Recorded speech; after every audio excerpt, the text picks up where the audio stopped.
This week on Head to Head, Civil War and Star Wars fandom. You're listening to Head to Head, a Star Wars podcast. Two fans, two generations, all things Star Wars. Begins now. Hello, I'm Eric Vancil. And I'm Darryl Sanders. And we're your hosts for this podcast. So, Darryl, last night we actually had the cool experience of seeing a movie called The Meg. Yeah, it's been 20 years in the making, actually, for us. We've been fans of the book for a while by Steve Alton, and you know, it's finally come to fruition. We finally got a chance to sit down and finally watch. That's so true. You know, it started out where the movie was Disney had bought the rights to it, then New Line bought the rights to it. You know, they were threatening to make a movie out of this thing for a long time. It was Steve Alton's first ever novel, which he actually even rewrote a couple of years ago because the movie was coming out, and finally we got to see it. Yeah, so we finally got to see it on the big screen. The movie Meg is about a prehistoric shark called the Megalodon that's about 75 feet and is raining terror all over the place. It's a really good movie starring Jason Statham, so if you get a chance, definitely check it out. Yeah, you guys should check it out. And that leads into... Well, pretty much our whole topic today about Cantina, novels. Yeah, so let's just go ahead, grab a drink, and let's do it. Let's go to the Cantina and talk about this. What novel, if you had to pick one, what novel would you say you're the most excited to read? The novel that I'm most excited to read would be Lords of the Sith. That's a good choice. Yeah, I read that one. I really would love to see the relationship between Vader and Palpatine. I think that's a dynamic that hasn't really been explored, and especially it picks up like right after Revenge of the Sith. So we kind of get a chance to see what's going on in Vader's head and how Palpatine kind of plays that father role in this new era for Vader. Because he's Vader now. He's no longer Anakin Skywalker. He's Darth Vader. And so now he has to learn the ways of the Sith as opposed to learning the ways of the Jedi. Well, that's what is actually really, as a person who has read the book, I can tell you there's a couple of things that are fascinating about that book.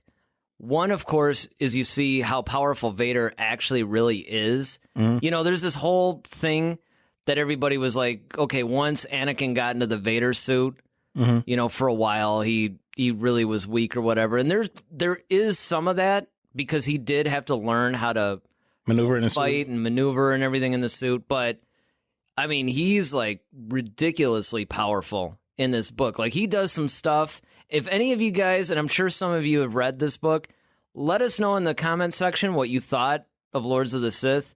I thought it was amazing. I mean, Vader actually pulled off a bunch of stuff that you never would have even thought of.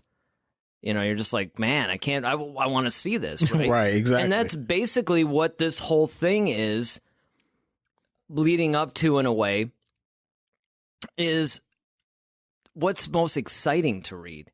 Because there's a lot of stuff that actually fills in the lore of Star Wars, but it might not necessarily be exciting. It just might be something that gives you more information. It gives you more insight on the characters and things like that. Yeah. But Lords of the Sith really is an exciting novel. And you hit a little bit on it too, where it's talking about Palpatine training Vader. Because we always get the Jedi training somebody. Right. We've never seen, well, what's a Sith training thing like? Exactly. And especially like you're training like the most, well, I guess the second most powerful person in the galaxy, I guess, if you're comparing him to the Emperor. Yeah, and it's how do you train somebody to be a Sith? And that was absolutely fascinating too, because you really do see there is a certain father-son type of dynamic in there, but it's warped and twisted. Yeah, it's Palpatine, so and you know, Palpatine. I can imagine. It's funny because for me anyway, and I really got this, especially when I saw Episode 3 for the first time. As much as Palpatine can feel for somebody, it seemed like he did have some genuine, I don't know if I would use the word love necessarily. Caring concern, maybe. Yeah, maybe caring concern for Vader.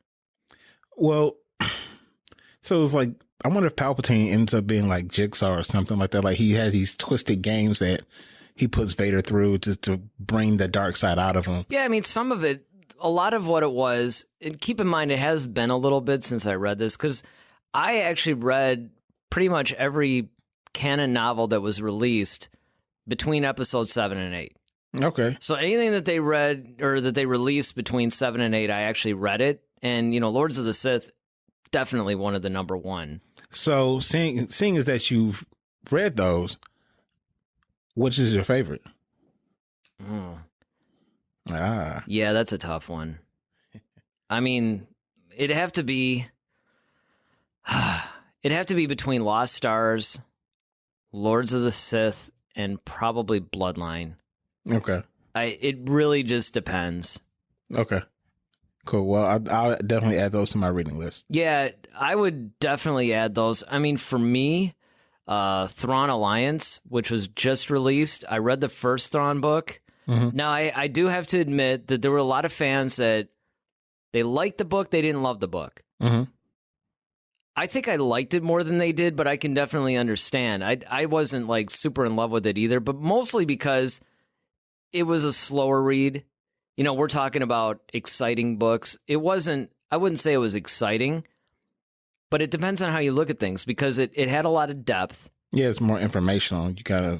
Yeah, but I mean, it was really, in some ways it did have you on the edge of your seat. At least it did me. I would suggest if you haven't read that, read that one. But in the second Thrawn book, that was written by Timothy Zahn, by the way. So he's the guy that, you know, he's the one that created Thrawn. Yeah, from the expanded universe. Right. So, you know, he had written actually Heir to the Empire. That was the first Star Wars book released where Lucas decided to license it out. And that trilogy that he did essentially reignited Star Wars mania again. Yeah. So they decided when they were going to bring Thrawn back into the new canon that, hey, let's get the guy that created the character to write him. And, you know, he did really well. Well, on the second book, we learned that Thrawn actually knew Darth Vader when he was still Anakin Skywalker. Mm-hmm. And also there is a lot of interaction. I think they go on a mission together or something, he and Vader. Sweet. So, yeah, I mean, that to have Thrawn and Vader interact with each other, to me, that's just so interesting. Yeah, that does sound really dope. So speaking of like new characters and things like that, we do have some new characters coming up in an upcoming TV show called The Resistance, which is by Dave Filoni. Yeah, that's a new animated series. Yeah, it's a new animated series. And of course, he's redoing the Clone Wars. He's rebooting that. But then he's also doing this show called The Resistance. And that's what kind of threw me for a loop. What part? Well, okay, so we hear about the Resistance, and at first, I wasn't really sure how I felt about it, only because, I mean, on one hand, I like the fact, because, correct me if I'm wrong, it does take place before Episode 7, right? The Resistance, yeah, it picks up, like, well, yeah, it pretty much starts right before Episode 7. Okay. Right, and we have some of our familiar characters in it. Yeah, so Poe Dameron's going to be in there, Phasma's going to be in there. Okay. Leia, BB-8. So those characters are going to be making appearances here and there, kind of like certain characters made their appearance in Rebels. Right, where it's about new characters, but you see some of the familiar ones. Yeah, and the cool thing about Filoni on this one is because he's a huge World War II guy, and his family fought in World War II, and he's really keen on like the fighter pilots and those type of stories because he's heard that in his own family. So he's taken that aspect of. Well, look at you go! You know a lot about this show. Well, you know, I do love my TV. I guess so. So essentially, that's kind of what the premise is that you have these new characters and they're on this whole adventure, basically setting up the Resistance, and I guess Poe Dameron being at the helm. How they kind of pretty band much together, and trying to, as the First Order is rising. Yeah, and I think they're the new version of Rogue One, basically, because Rogue 2 from from Empire, because they're more like the fighter pilots, right? So Rogue One was kind of like, well, the ground forces from the movie Rogue One, but then now in this one, it's like another faction of the fighter pilots. Yeah, it's almost like they're because I mean, it's true, and I'm glad to see that they're actually starting to focus a little bit more on the whole fighter pilot side, because in the Legends books, you had Rogue Squadron. Yeah. And Rogue Squadron was, I mean, those books were wildly popular. Yeah, even the video game was really cool. Oh, yeah, right. I almost forgot about that. Yeah, the video game was really popular. Now, they didn't necessarily canonize Rogue Squadron directly. Right. They did indirectly by creating Black Squadron, which is Poe Dameron's Squadron, and he's kind of like, Poe Dameron's kind of like, everybody said, oh, this guy's the new Han Solo, which I can understand that from episode 7, because he's kind of the brash the guy with the swagger. pilot, Yeah, exactly. But the maverick of yeah. But actually, if you really stop and think about it, especially when you factor in this whole Black Squadron thing, he's really the new Wedge Antilles. Yeah, and that's why I more like him, with this Wedge with a personality. Yeah.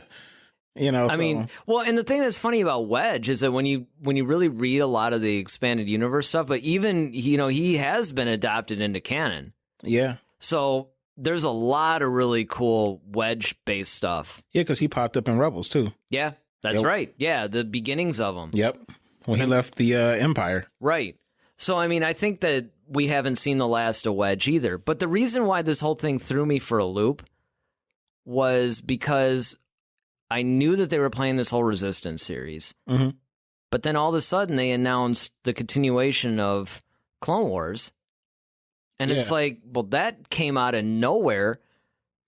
Yeah, I mean, I think that it said that Dave Filoni wasn't happy the way that it ended. So I think he just kind of wants to end it his way. Well, and I agree with that. That's one of the things that really irritated me, because now you went back and watched the Clone Wars actually not that long ago. Yeah, I went back and watched the entire series. Because I had started, well, we both, of course, saw the movie. And as we stated in a previous thing, I know you really liked the movie. I liked the movie, but... Yeah, you weren't too crazy of Ahsoka. Ahsoka, yeah, she drove me nuts. But then I actually watched it in real time. I think you started to, and then you fell off or something. Yeah, things got busy, and I couldn't continue it. But I remember you were telling me, like, every season just kept getting progressively better. Every season kept getting progressively better. So finally you have season 5. And I mean, season 5 was just, for those of you who have actually seen the Clone Wars, it was so good, so deep, so heavy. Yep.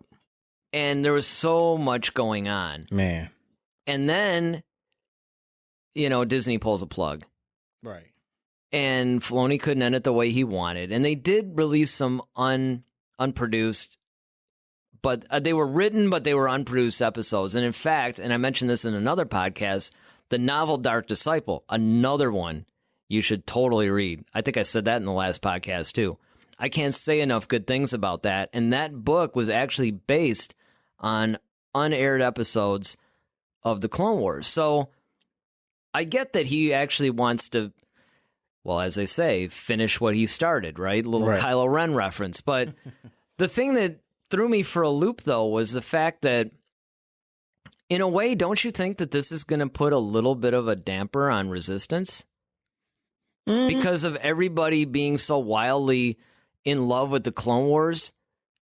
I just think that timing is a little strange. And when are they even releasing the Clone Wars cartoon? Have you heard anything about it? No, I mean, I do know Resistance is scheduled to come out in the fall of this year. Yeah. But as far as the Clone Wars, not yet. But I think you're going to have people. Here's the thing. I think people just love the way Dave Filoni, and as long as he's at the helm, I think it's going to be fine. I think people are going to watch the Clone Wars, and I think he's going to be able to answer and restore a lot of things, because we'll talk about this later, the whole like Star Wars division. But I think that he's going to be able to restore some of that love again, because people love the cartoons and they love the shows that he was producing and directing. And I think that with the Resistance show, it's going to add some more color. It's going to add some more depth to episode 7, maybe 8.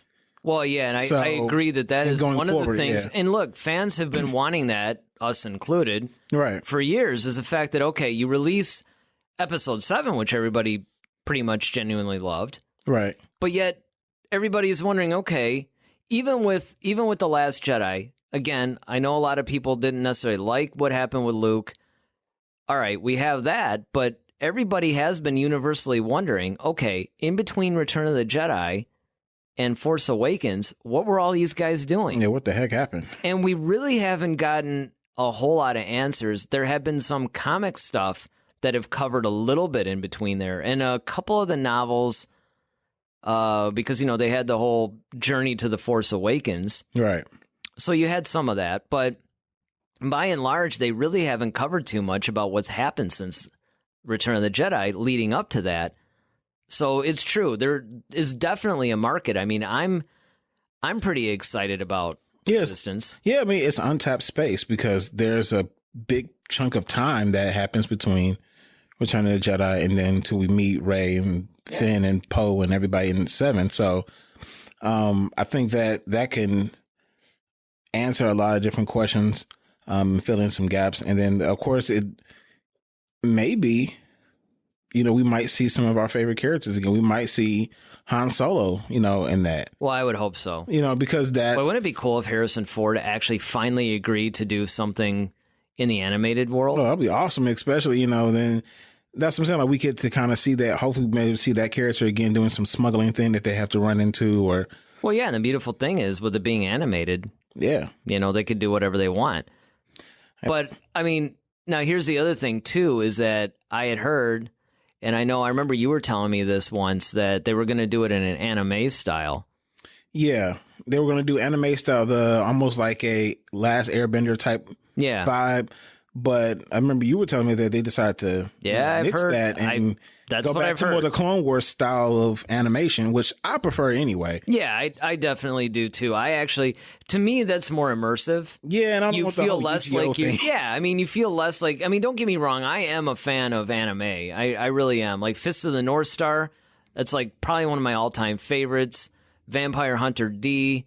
I mean, these are pretty much old school classic anime things, but they're classic for a reason. Mm-hmm. And I haven't watched a whole lot of anime, but every anime thing that I've seen, I genuinely appreciate, and I really tend to like it. I can't really think of too many that I didn't like that I've seen.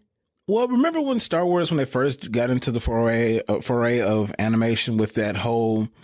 Well, how far back do you really want to go? Well, you had like the droid adventures and... Well, not that. I guess like... Oh, are you talking about that whole Clone Wars thing that they did before like 3 or something? And then they ended it like right before... They almost pulled like a Rogue One Episode 4 thing where the Clone Wars cartoon, which is like, I don't know, 3 minutes of episode or something crazy. Yeah, it's like you talking about that one? Yeah, right? exactly. And the animation when they were like, and everybody's like jumping all over the place. They're like it's like a weird video game or something. So it was kind of cool though. There was that one scene. Remember when Yoda just like just like waved his hand and like 100 stormtrooper or clone troopers just it was like a scene from like 300 or something. Yeah, and it was. I mean, in a way, that was a little over the top. And I see where you're going with that because. It's true. That is a good example of too far one way. And it's a different animation style. Yeah. But the problem that I had is as much as I actually did enjoy that, it didn't feel like a movie. It felt like a cartoon. And the thing that's cool about the animation style that they're using for the Clone Wars, for Rebels, it's very theatrical. It is. I mean, you actually forget that you're watching an animated series. Yeah, it's very immersive. The voice acting is a whole lot better. Yeah. I mean, it's just top notch. I mean, and then the stories and everything like that. Everything doesn't. That's the other thing too. It doesn't seem rushed. Yeah. Whereas like this, the newer stuff is more carefully thought out, planned, and it's more engaging. Yeah, I'm looking forward to it. I'm really curious. If it's true and Resistance is truly being done in the animation style that we're used to now from Star Wars animated programs, I think that I'll probably be a lot more into it. Yeah. So I guess we're just going to have to wait and see. Yeah, well, I know the last thing I wanted to kind of talk about while we're finishing up our last bit of drinks here in the cantina is... There's a new video game coming out. You and I both love video games. We're not like complete gamers, but we have our moments. I'll tell you what, though, man. I've been playing my PS4 like every night. Like, there was a time where, I got it because a friend of mine who happens to be my singer, I'm going to give him a shout out, Michael L. Ferguson. Go to michaellfergusonband.com if you want to hear some good music. Just saying. But there was a time where, for some reason... And he was not really a video game guy, but he ended up buying a PS4. He just called me up one day. He's just like, hey, I bought a PS4. I'm like, really? You? Because he's not. Because Mike is not. You know Mike. Yeah, Mike is cool. Mike is not a video game guy. No, he's not. Or at least he didn't. At least not at first. Yeah, well, one of the games that he ended up getting, because I guess somebody told him about it, was Call of Duty Ghosts. Mm-hmm. And he was like, hey, you should come over and check it out. And because he'd never played it and he didn't want to play it himself. So he invited me over. Well, I was familiar with the Call of Duty series. I even had, when I was growing up, of course, I had the Atari 2600 when it first came out. I had the 5200. I skipped a few generations of stuff, got the Sega Genesis. And, of course, I lived in arcades. I mean, I can't even begin to tell you how much money I spent. I literally, man, I'd make like $100 at my job, and I'd go and it'd turn into quarters, and I would just feed the machines. Yep. So I'm a video game junkie. I admit it. But I was more into PC gaming at that time. Mm-hmm. And I'm still, like, RPGs, especially these open world things, you can go and explore and do whatever you want. That's my thing. Well, Mike invites me over to play Call of Duty, and I was familiar enough with it. I had a Wii. I even got Call of Duty Modern Warfare 2, I think. And I never really learned to play it because it just seemed a little intimidating to me. Mm-hmm. But, man, when I played Call of Duty Ghosts, I was just, like, addicted. We'd play till, like, 6 in the morning. And then I ended up getting a PS4. Mm-hmm. Because I needed a new gaming system. And I was like, well, I could blow another like $1,500 and get a gaming computer, but why don't I just spend like $300 or $400 and get this PS4? And then that way, when I'm playing games over at Mike's house, when I play them at my house, it's not like I'm starting from scratch. I could just continue on. So lately, I have to say that even though I had stopped playing for a while, for some reason, I don't know, I think it's been the last, 3-4 weeks or something. I mean, I've been playing Call of Duty Black Ops 3 this weekend, actually. And they're, well, at the time of the recording, but I mean, pretty much when this is going to actually be, airing, for lack of a better term, when it's released, let's put it that way. By the time this podcast is released, the final beta of Black Ops 4 will be over. Mm. But I got to tell you, man, Black Ops 4 is just crazy. So now that we have these Star Wars video games, because going back to Knights of the Old Republic, keep in mind, I've been playing the Star Wars video games since they had this old arcade game that where you were basically making the trench run, mm-hmm. the Death Star. And I mean, it was, at that time, they were pretty sophisticated, but it was sort of archaic, right? Vector-based graphics. And they've had a lot of really great Star Wars games. I remember you had some for your Xbox. I had Star Wars games going back to Nintendo, to Sega, to Super Nintendo. Like I said, we talked about earlier, like the Rogue Squadron. Like I had that video game. So, I mean, that now with this new game that's coming out, it's actually set in the world between episode 3 and 4. Yeah, it's called Star Wars Jedi Fallen Order. Yeah, and it's basically just takes place of following this Padawan who is out here in the galaxy. And of course, this is still going on during the whole Jedi Purge. So I'm sure the Empire and Vader and everybody is still trying to hunt down the remaining Jedi. And it's supposed to be a story for him. So it's not like, do you know if it's RPG or, they haven't really said. That's true. They're really, there's nothing on it. I remember even when they announced it, they were just, I think it was like highlights from mostly like Battlefront 2 or something. And then they just announced that they were coming out with this game. Right. So, yeah, I'm really interested to see what that's going to, but I think that's going to be released later in the fall. So I hope so. That intrigues me because we really need a good Star Wars. I mean, don't get me wrong. I have Battlefront 2. It's another one I've been playing a lot. Yeah. Well, I think they're marketing towards the holiday season. So probably look for it like around November, December-ish. Well, I guarantee you, if they release it around then or whenever they release it, I'll end up buying it. We'll do a podcast on it. Definitely. It'll actually go from our Cantina topic probably to a featured.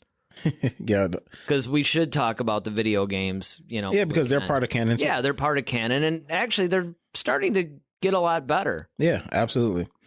Well, I'm about to wrap up this last bit of blue milk here. Yeah, you're finishing up your drink. Yep. Gonna leave the Cantina. What do we got next? Well, next we have Duel of the Fates.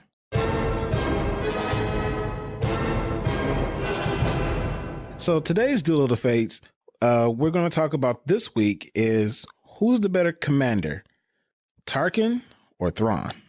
Ouch. Yes. Boy, throw a tough one on me. Yes, the terrible T's. You got to answer it too, though.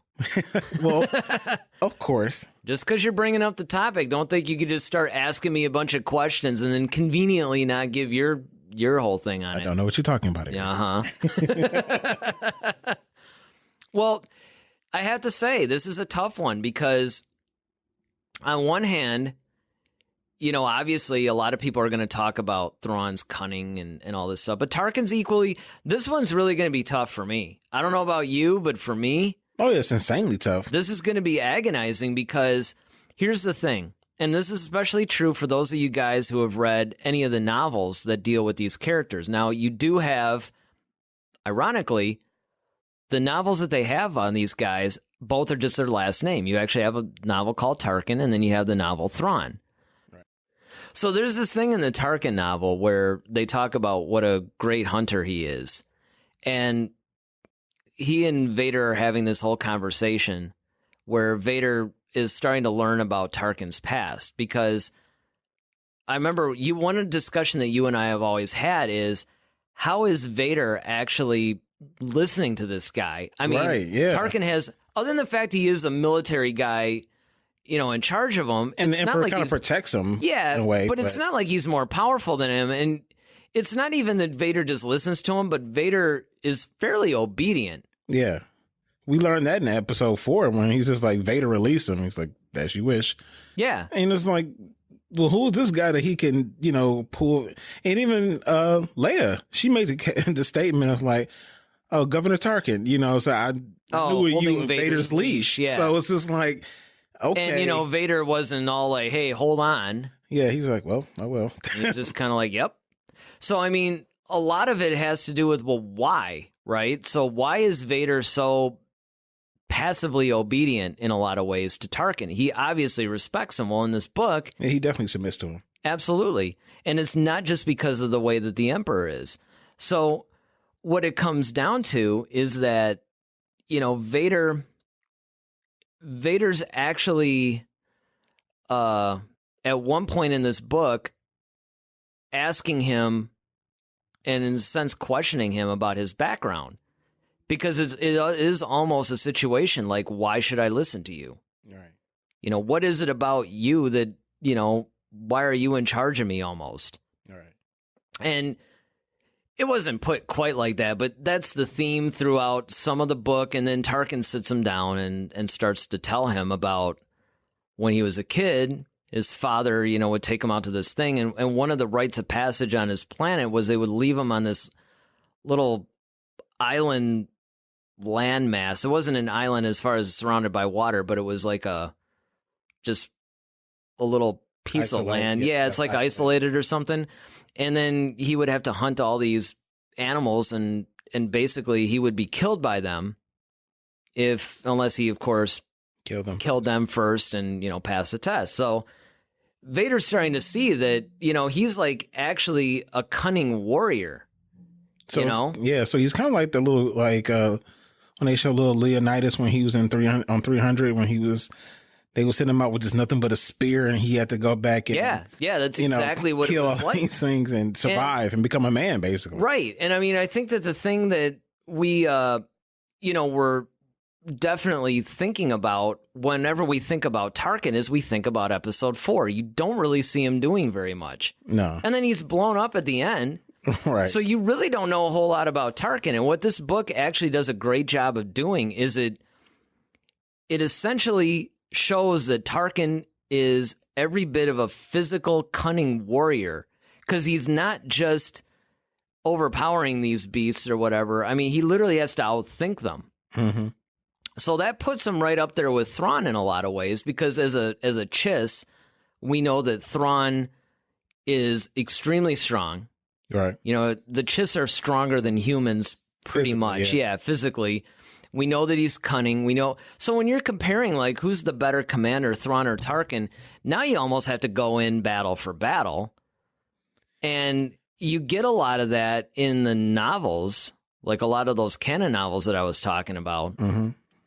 But, it's really tough. I mean, yeah, you would be tempted to say Thrawn, because they make a much bigger deal about how Thrawn will, when he goes, he'll look at the artwork of, a population, and he studies all this different stuff. But what's funny is in the books, there is a couple of books. I think one of them even has Thrawn in it, but I'm not 100%. I can't. If you guys know, clarify it in the comments, please. But I think that there's something where they compare the two styles or whatever. And I mean, even if it's not where they're together in the books, there's novels other than Tarkin and Thrawn, the books. There are novels that you see the characters pop up in from time to time. Like Tarkin basically pops up in these other novels. Right. And you can see how calculating he is. And in fact, in the Thrawn book, Tarkin factors pretty heavily. Well, I think for me, I probably would say, I'm going to use my cunning wiles on this one, but I probably would say that it depends on the mission. I think that's just the best way to describe it, because sometimes you may need someone to play the long game, which I think Thrawn is better at, where Tarkin is more, he's more political, he's less creepy and scary. That's true. And I think that that's something that the Empire or the Emperor can use to their advantage, is that in certain instances or in certain battles, you need someone like Tarkin to lead people because of his expertise in certain areas or in being able to hunt. If you need something that's more of an immediate results, you might need somebody like Tarkin at the helm. But I think if you're overall trying to figure out, like, okay, we need to get this, we need to take over this planet, we need to take over this jurisdiction, I think in that realm, then you can use Thrawn, because he understands the people, how they think, and because you understand your enemy and how they think, you can use that to their disadvantage. So, I mean, Tarkin did the same thing though in a lot of cases. I mean, I know what you're saying, and it's true, but there's a lot of instances where Tarkin displayed. This is what makes this thing so difficult, is that Tarkin displayed a lot of the same qualifications. I mean, let's put it this way. Before a lot of those new canon novels came out, I probably would have given the edge, definitely. Even though you do have to ask yourself, how did Tarkin get right underneath the Vader and the Emperor without... I mean, this guy's got to be amazing, right? And he's been around since, even when he was, before he was a Grand Moff in, of course, the Empire. We see him popping up at the end of Revenge of the Sith on the newly formed Empire, but he had already had a military, position in the Republic. So he's obviously extremely good at what he does. Well, see, I think the Emperor uses Tarkin more so in the way that he used to portray himself before he got all deformed and screwed up, is that he needed somebody probably in the political arena who could be amongst everyone and have that, be that dignitary, if you will. Well, that's the thing that's funny about Tarkin, is he's not really a politician. He's a total military commander. Well, yeah, but I mean, he hates politicians almost as much as Anakin/Vader does. Yeah, but I think because he understands it. Well, yeah, he can. You're saying he can go in that world. He can go in that world even though he doesn't like to. But I think, and the Emperor can use that more so. And I think he has that healthy, he's like, General Schwarzkopf or something like that, or like Colin Powell or something. Like, he just has that thing where people just, okay, you have to listen to him because he's Tarkin. Whereas Thrawn can be more intimidating just by his appearance alone. The thing that's funny, though, is that Thrawn actually, you can't say that, because there's a lot of situations where Thrawn is operating in that world, too. Now, because he's an alien, and the Empire sort of looked down on aliens, he did face a lot of ridicule, and there were a lot of people that were more like enemies of him. Mm-hmm. But Yeah, it's just tough. I mean, Yeah. I would say, what do you guys think? Yep. We'll give it to you guys. Yeah, we'll give this one to you guys. You guys let us know in the comments section, or, look, write to us. If you have any topics you want to discuss or any questions like that, weigh in on this topic. Thrawn or Tarkin, hit us up at head-to-head-SW on Twitter and let us know, what do you think? And just hashtag Tarkin or Thrawn and let us know what you guys think. Because I don't think we're going to solve this one here, Darryl. At least not today. Yeah, not today. Well, what do we have next? Well, next is, of course, our featured topic, which we call From a Certain Point of View. A certain point of view. Yeah, and unfortunately, today's topic isn't exactly the happiest of all topics. We were This is where we need Thrawn or yeah, Tarkin this is to where lead we need this. we need Thrawn or Tarkin to lead this, because this one's not the most pleasant of topics, but and we talked about this when we were putting the show together, but it does have to be addressed because unfortunately it's the big elephant in the room in the Star Wars fandom, and that's this division of the fans that's actually ruining and poisoning Star Wars for everybody. Yeah. Now, the whole thing started, well, really, you can almost make the argument start with the prequels, but because George Lucas was at the helm of the prequels, everybody had the attitude of like, okay, we're not really happy with this, but, he's George Lucas. It's his creation. And this is where he wants to go with it. Fine. But the problem is, because now other people are involved in creating Star Wars movies, because let's face it, they've always created novels and comics. That's always been in the hands of somebody else. Lucas never messed with that. He may have actually, I think he wrote the original Star Wars novel, though. Yeah. So, but other than that, he's never really messed with any of what we would have called the old expanded universe stuff. Mm-hmm. And now, J.J. Abrams makes The Force Awakens. Everybody's touting the return of Star Wars. It breaks all records. Everybody loves it. Now, it's true, there was a lot of people that thought that it was a little derivative of Episode 4. It was a rehash. But everybody acknowledged that they liked the movie. They just wished that it had been a little bit different. Mm-hmm. Well, then along comes Rian Johnson. Oh, Mr. Johnson gave us something different. Yes, he did. Maybe a little too different. And so what happened is you had Star Wars fans that were generally in two camps, because from what I've seen on social media and everywhere else, you don't really see a whole lot of middle ground people. I mean, they're there, obviously, but you don't see it.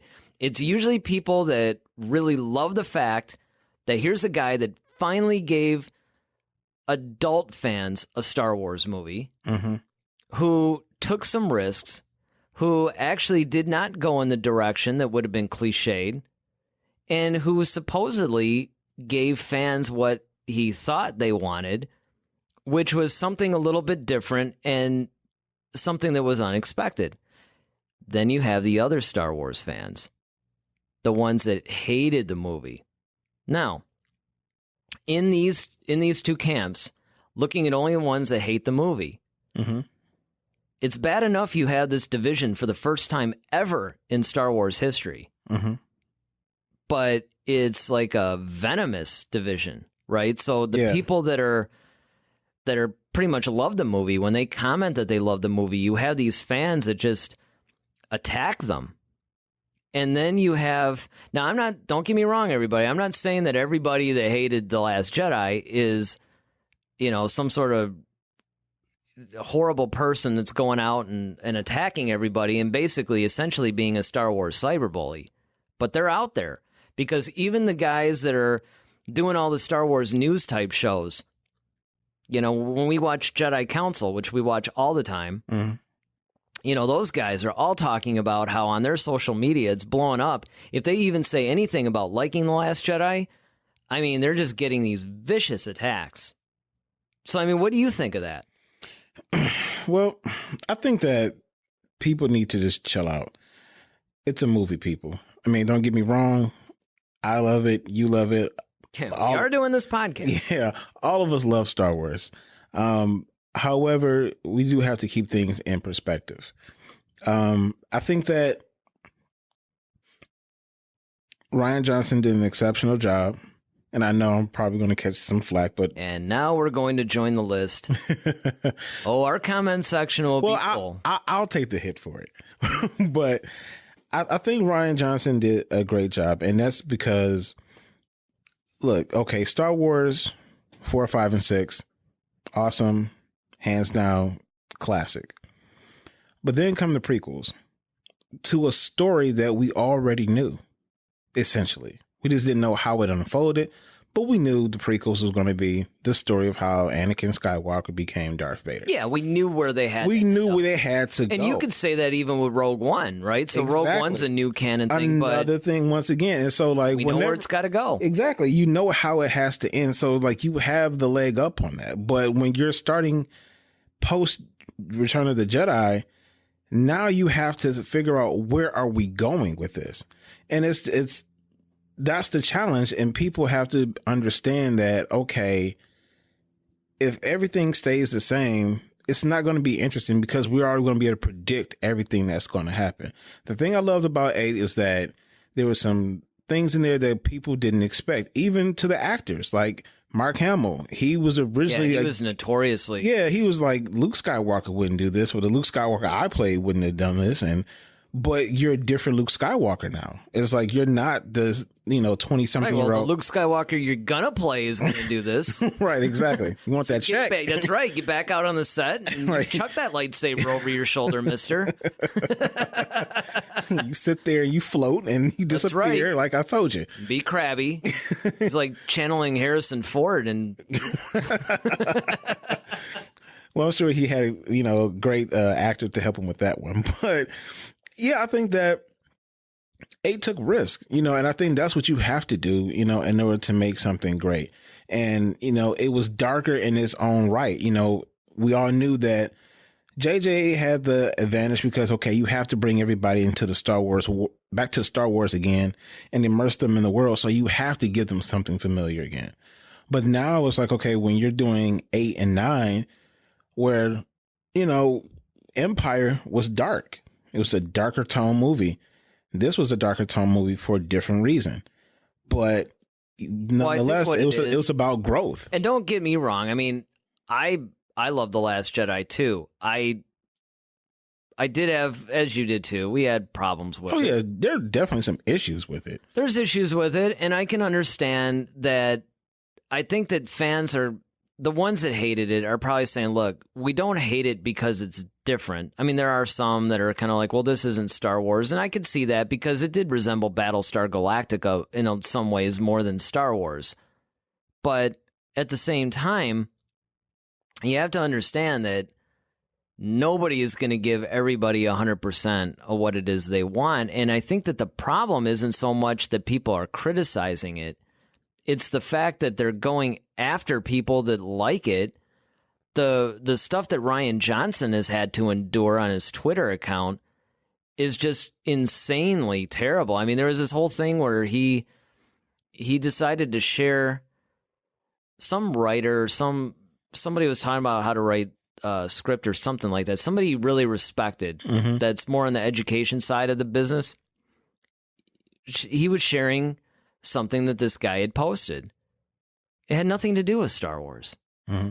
And yet these guys are just jumping on him and relating it back to Star Wars. Like, Rian Johnson can't post anything without somebody that didn't like The Last Jedi just harassing him.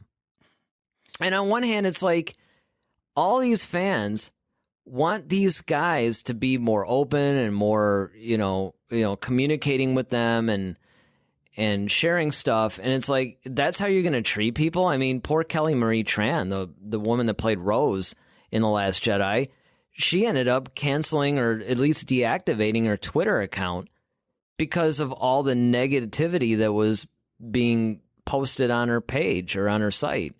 Yeah, I mean, and this is the thing that we have to learn as a society, is that there's a way to do things. Mm-hmm. And I think You know, not to get on my political high horse or anything, but I mean, if you just look at the climate of our actual society right now, we see how people are, you know, when you just bully people just because you have a platform that you feel like you can just say whatever you want to and everybody's going to be okay with that. That's true. They hide behind the freedom of speech, but it's, you know, and it's true. It's a societal issue. I mean, this is actually happening in a lot of different things, and it was only a matter of time before it penetrated the Star Wars universe, I guess. But yeah, and this is our dark side, unfortunately. Yeah. And this is the thing but we need to kind of bring balance, and people just need to understand that, listen, you can not like The Last Jedi, that's your opinion. You're entitled to that. People who did like the movie also have that same right. But we can sit here and debate and, you know, have these philosophical discussions about it, all that, and that's great. However, when you start attacking people personally, especially people that you don't know, like how can you attack someone that you've never even had a conversation with? Because they played a character, right? And the thing or directed a film, right? And it's like, okay, you loved me in 7, and now you hate me in 8. And when you see these young people going out to portray Finn and Rey, look at their reaction that they get just seeing themselves on screen. I mean, these are what everybody forgets is that these are the people that are not just in the movie, but the ones that are making the movies. Right. We're Star Wars fans. Yeah. I mean, what a dream is it? Because, I mean, as much as Lucas, he created Star Wars, he's not, I mean, he's a fan, I guess, but he's not a fan like we're fans. Right. Because it's out of him. Because, it's from him. You have people that grew up watching and loving Star Wars as much as each of us do, actually making the movies. Yeah. This is a great time for that, and I get it. I understand that people are critical of it. I can even understand to a degree the ones that say, hey, this ruined Star Wars for me. Mm-hmm. But understand that it ruined Star Wars for you. Right. It didn't ruin it for me. I know it didn't ruin it for you. It didn't ruin it for a lot of other people. I mean, let's face it. The Last Jedi made over $1 billion. Mm-hmm. Some people liked it.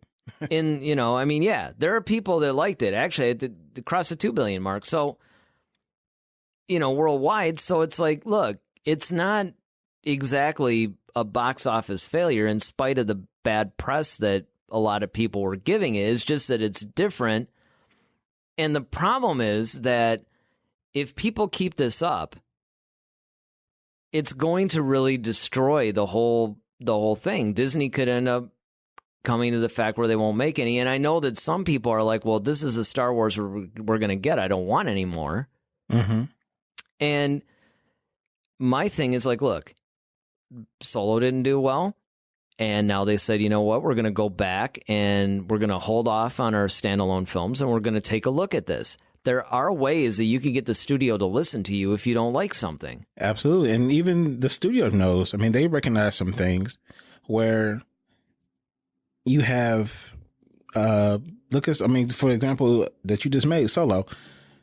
Lord Miller directed 80% of the movie at first. Mm-hmm. Then Kathleen pulled the plug and said, hey, this is not going the way, in the words of Luke Skywalker, the way she thought. And so she had to bring in Ron Howard, and he cleaned it up, and I think he made an exceptional movie.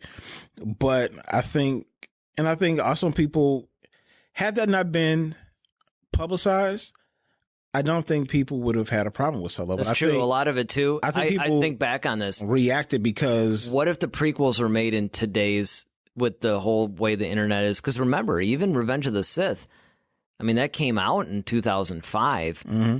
The internet really wasn't, I mean, it was there, obviously. But it wasn't, you didn't really have social media like you do now. And I have a feeling that if that were you had variable MySpace back then, that was it. Yeah, exactly. And it wasn't as sophisticated, as fast.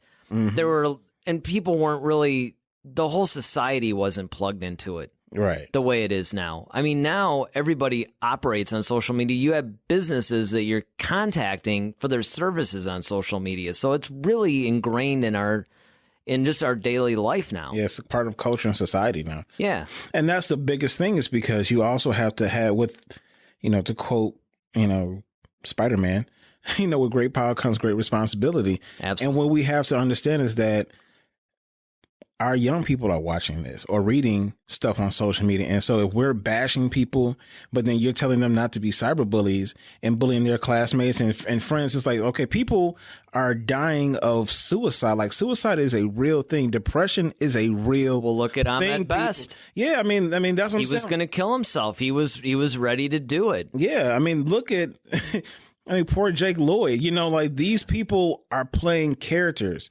and you're attacking them personally. And even if you're just attacking their work, there's still a way to do it constructively without putting people, because these are real people who have real families, who have people who care about them.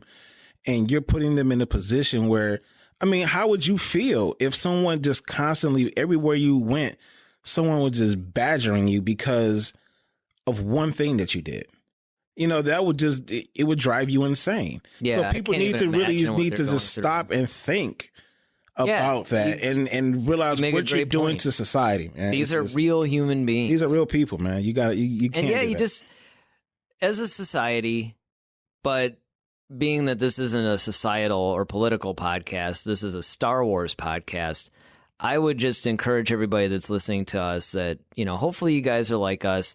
Look, we'll criticize stuff. I know we're only, 4 episodes in right now, but trust me, Darryl and I we like to make fun of stuff all the time. All day. We make fun of each other. We make fun of everything we see. We're constantly. Right now. Yeah. Wait, which finger is that you're holding up? So. Slips. Sorry. Yeah, exactly. It's like, right. We make a bunch of movie references, and we're constantly making fun of everything. We get it. We like to have fun with stuff.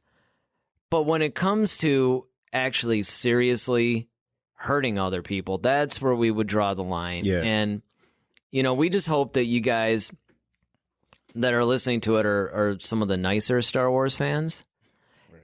And if you're not, here's your opportunity. You should be ashamed. That's right. Yeah, you should be terribly ashamed. But this is the type of thing that is good and is healthy, because if we stop it now, then we can get back on track. And I'm hoping that episode 9 is what turns all this around. Yeah, I'm hoping JJ brings it home for everybody.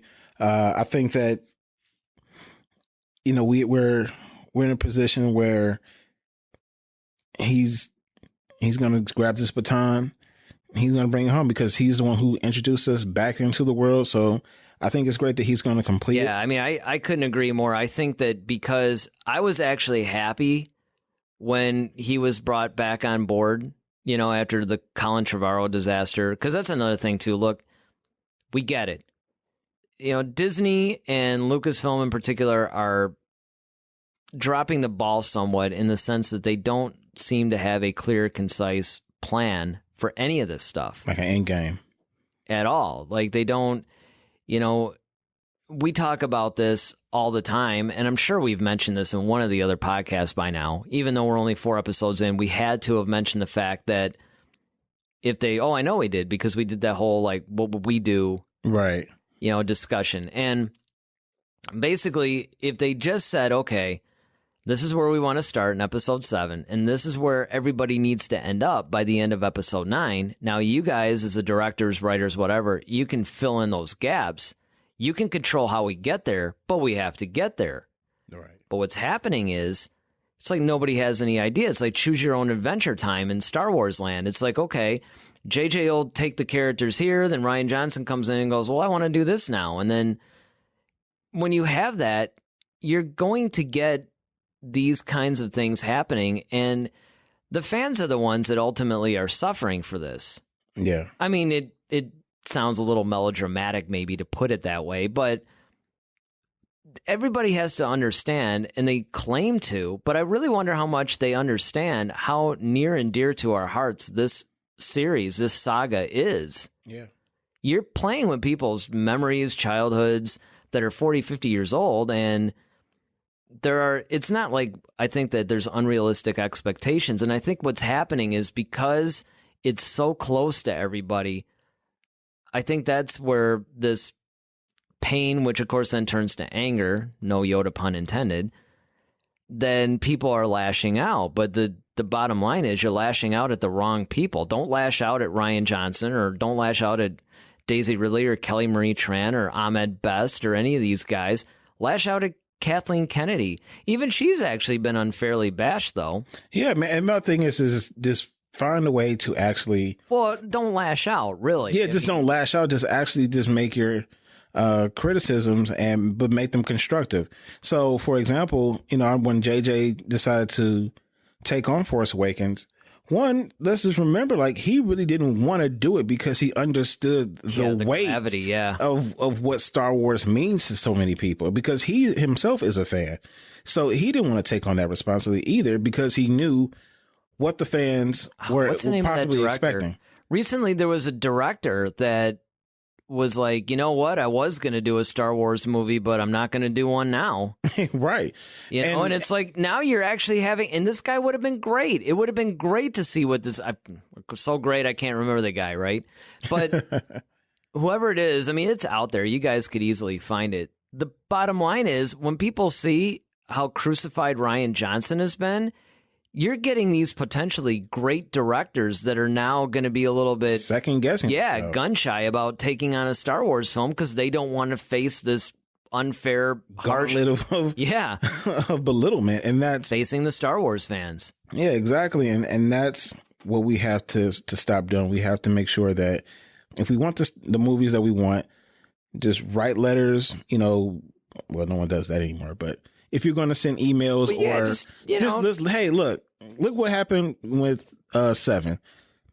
They wanted to return to the old look, and that's what we got. So Rogue One, Force Awakens, and even The Last Jedi had that more real lived-in universe versus like the cartoony look that the prequels had. Well, and even more so, I would think, besides, like, look, guys, with the people involved in making the films, where a lot of this is a problem too, is the people the other fans, the ones that are just enjoy the films, and you got half the fans attacking the other fans, and yeah, this is just not the way to do Star Wars. We're really actually having Star Wars. Yeah, you're all putting the wars in Star Wars. So let's just make a pact today. Let's all hold hands.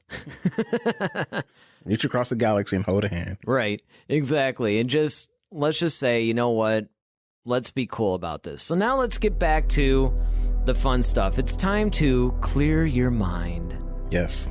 This is our question and answer period, where we take your questions from our Twitter page, Head to Head SW. So at Head to Head SW on Twitter, at Head to Head SW on Facebook.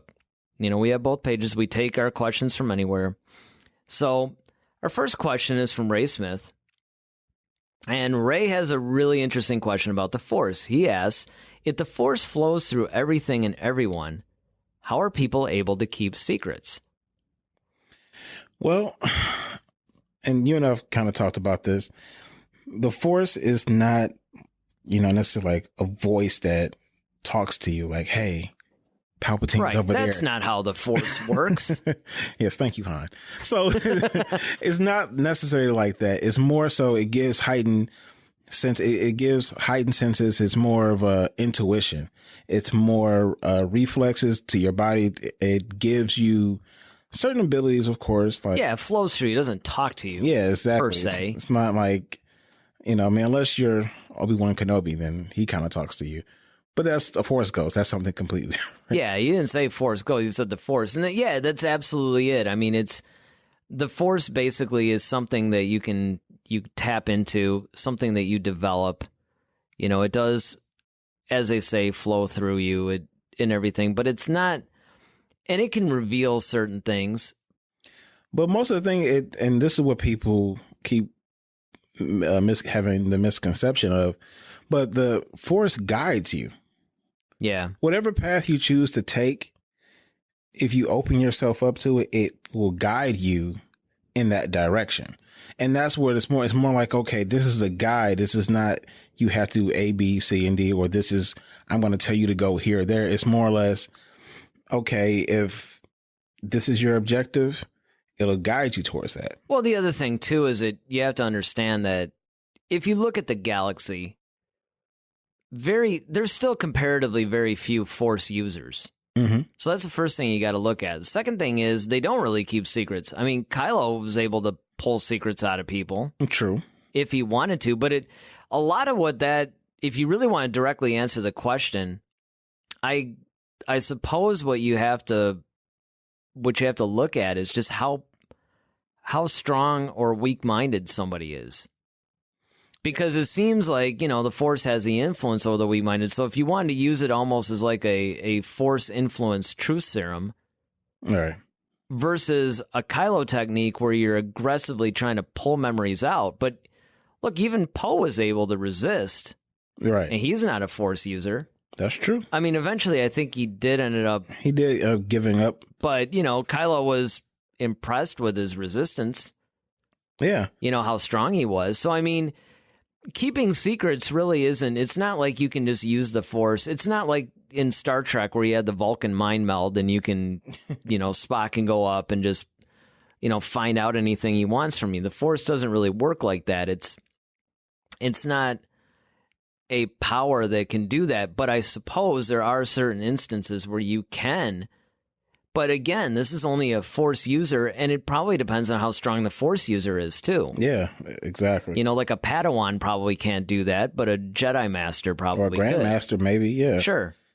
So just remember that the Force is there's not really too many Force users, first of all, and the Force isn't really a power that's like a truth serum type of a thing or something like that. There are people that could do it, but it's not that hard to keep secrets, because even if you're a powerful Force user, as we've seen in the movies, you still have to work hard at it. And let's face it, even Vader had to use a mind probe. Yeah. Right? He had to use basically a serum. Yeah, just to get stuff out of Leia. Yeah, to get stuff out of Leia. So in here you're talking about one of the most powerful Force users ever. Not to mention that's his daughter. He probably would have had a connection had he known anyway. Yeah, so I mean, it's not that hard to keep secrets, even with the Force around. So our next question is from Tam Williams, and it is, does a person have a Force limit? Oh, a lot of Force questions today. Yeah, the Force is strong on this one. Yeah. Is there a difference between a person who is naturally gifted versus a person who trains? And that's a good question. Yeah, I mean, it's... And you and I were having this conversation. Yeah, it's kind of funny how we talk about some of these things. And yeah, because, I mean, you could make almost an argument for both in some ways. And the way I choose to look at it is more, if a person is naturally gifted in something and you train hard in it, then you're going to naturally progress faster than someone who doesn't have that innate ability to do something. So if I would definitely think that, yeah. If a person is like a good singer naturally, without any coaching, they just have a beautiful voice because that's what God gifted to them, then with that training, then yeah, you're going to excel faster than someone who has no, training at all, who doesn't know how to use their voice, but they learn how to cultivate that into something. So I look at it from that perspective. And I think a person who has those natural abilities would be able to hear and manipulate some things better than a person who just had to train. Yeah, and you also have to look at, too, I mean, if you say naturally gifted in the Force, it's like, what does that really mean? Because if you think about it, you could say the Force might be stronger with somebody. Right, and I think that's what they're referring to. Almost because, like, I mean, it's kind of like... How like Anakin and Luke. Yeah. Well, and I wouldn't even necessarily count them because they were, in a lot of ways, born of the Force. I mean... Right. But you could certainly look at Rey. Right. Rey seems like she's naturally gifted. Yeah, that's a great Now, of course, we still don't know why. Is she... we know what Rian Johnson, how he explained her lineage, but JJ can come back and say, hey, just kidding. She really does have parents. Right. Or that her parents were somebody, I should say. Right. Or it's just, but I think that, and I think even in, to those people who hated 8, I think that even 8 kind of explained it a little bit, is that, the Force picks who it wants to, 1. Yeah. And then 2, because once again, you always hear it's the will of the Force. Yeah, you can't the Force discount the Force. Yeah, the Force has its own like inner will, so within itself. So, and Snoke even said, as darkness rises, light rises to meet it. So something has to challenge the other. So because Kylo became so dark and because he became so powerful in the dark, there had to be somebody that's going to rise up to meet that. And so that's why Rey is so powerful, because she was chosen by the Force. It's contacts list, and says like A, who's in the area, and B, who's get him an Uber or something and get him to the temple real quick. And well, that's a good point. You can't really discount the Force's will in all this. Yeah, that's why I say you can't, because I think that what Tam is saying is almost like a sports type of analogy in a way. A naturally gifted, or like you were saying in singing, right? They're almost looking at the Force like it's an attribute. Yeah. So it's like, this is an attribute that you either can develop or you're just naturally skilled at doing this. And it's not. Yeah. The Force is a living entity that definitely chooses its recipients, but it also basically allows people to discover it, learn about it. But it's not like you might learn it a little quicker. But I mean, if you want to be technical about it, then you could say that every dark side user is naturally gifted, but that's not true. They get it a lot faster and they become more powerful a lot quicker simply because they use a quicker, easier path. Well, that also begs the question, though, because if the will of the Force chooses people, so some people may be predisposed to evil because there has to be a dark to match the light. So, does the Force actually choose? I don't think so. I think what it is it's more like, you could say that because humans have a natural darkness, and they would spread this, of course, among all alien, that there's that capacity. A room is dark until you turn a light on. And then but the natural state would be darkness, and then you have to have a light. So I don't necessarily think that a darkness is chosen. It's really more like if somebody becomes too dark, then it throws the Force out of balance, because they're always talking about how the Force has to maintain in balance. There's not an absence of darkness. Right. They're not saying eradicate all the dark side users or anything like that. It's because just like, everything can't be peaches and cream. Yeah, there has to be that balance in the Force in order for the Force to... They never actually really explain why, but the point is that and that's why when you bring up Snoke's thing, that makes a lot of sense, because you have to actually keep the Force in balance, a state of balance. And so therefore, when you're sitting there saying like, okay, well, is this person naturally gifted? Well, you'd have to say, are they naturally gifted in the dark or the light, or, if you really want to get technical. So I don't really think it's a question of, is somebody naturally gifted versus if they have to work at it. It's really more, I think, like you say, one, is the Force choosing that person, which it obviously has in Rey. And then secondly, is the Force... is it going to guide them along? And is that person just more naturally receptive to that? Like we see Luke Skywalker, he was an amazing pilot. Now, he didn't realize that he was tapping into the Force when he was a pilot. Same with Anakin, but he was. So, and that gets to your earlier point where you're saying it's more of an attribute where it basically will enhance what you can already do. Right. If you're more receptive to it. So I guess the answer is it just depends on how receptive. It's not if you're naturally gifted, it's are you naturally receptive? Exactly. That's a good question, though. Yeah, that was. I mean, these are really good questions. Well, now we're going to end on it's kind of a lighter question, but it's actually much like the last one with the whole Jar Jar. Is he just stupid, or was he like some Jedi mastermind? Once again, seemingly lighthearted question, but not necessarily bad. This one comes from Roger Pietratoni, and it is, why don't we have a version of Episode 4 with the Tashi station scenes? Well, that's a good question. once again, Lucas has really altered these things quite a bit. So why not? I think what he's referring to is there was a whole Biggs Darklighter scene. And they were talking about the rebellion and, how Biggs is going to go fight with them and Luke was going to stay behind. Because even in the special editions, they didn't really put that. They put some of that stuff back, but there's other stuff. Deleted scenes, I think. There's like a deleted scenes that is even more expanded. And, there's also, of course, we know the infamous Tashi Station line that, Mark Hamill loves to quote at all the conventions and stuff. But, I mean, I think ultimately the answer would be it just wasn't relevant for the story that was being told. Yeah, that was going to be my answer too, I think. And I was going to definitely take it from the, videographer cinema side of things, that you have to do things that's going to progress the story ultimately. Yeah. And everything has to, you have to serve the story. And that's just one of the things that's was it vital to get us from point A to point B? No. So, yeah. Yeah, not at that point. Exactly. I just don't think that it was really necessary for the story.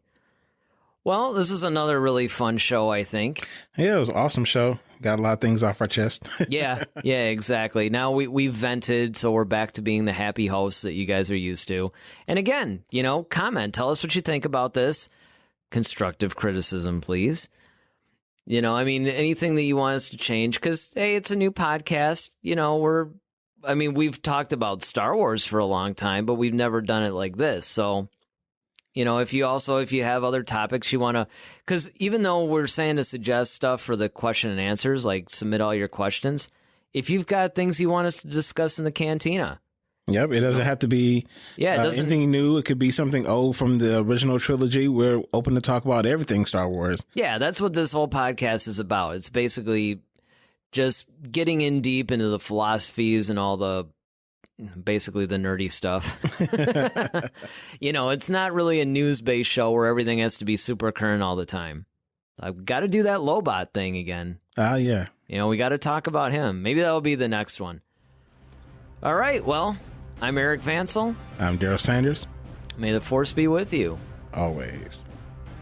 Head to Head, a Star Wars podcast. Be sure to follow us on Twitter @HeadToHeadSW. Submit your questions for our next show. Visit our official website at headtoheadswpodcast.com. Until next time, may the Force be with you, always.